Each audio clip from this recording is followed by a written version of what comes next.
The vital nature under the influence of the guna of rajas tends to create drama. Struggle, disruption, aggressive responses are all a part of this vital play. One of the manifestations of this drama is to raise the temperature about any resistance, obstacle, delay, etc., that the individual experiences. Another is to seek out a culprit and label it as a hostile force, thereby accentuating the challenge being faced and increasing the dramatic effect. The nature of the psychic being is different.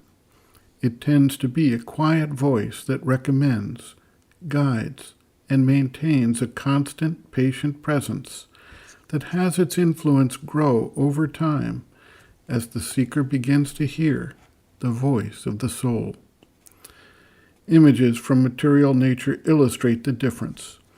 The volcano erupts with heat, light, and earthquake activity, while it changes a landscape quickly. A river also can change a landscape, but it may take thousands of years to carve out a canyon in hard rock.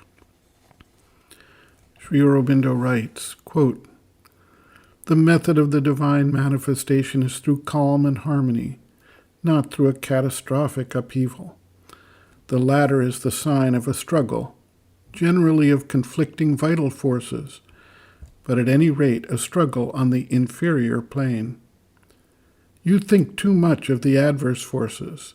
That kind of preoccupation causes much unnecessary struggle. Fix your mind on the positive side. Open to the Mother's power. Concentrate on her protection.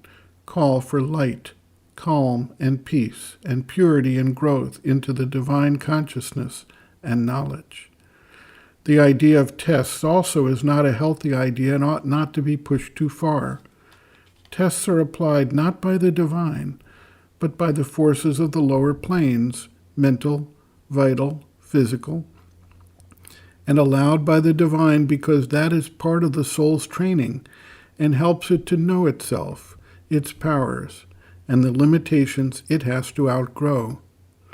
The Mother is not testing you at every moment, but rather helping you at every moment to rise beyond the necessity of tests and difficulties which belong to the inferior consciousness.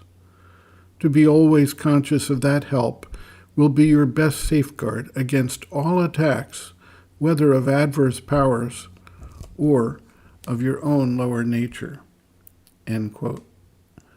Reference, Sri Aurobindo, Bases of Yoga, Chapter 3, In Difficulty, pages 54 to 55.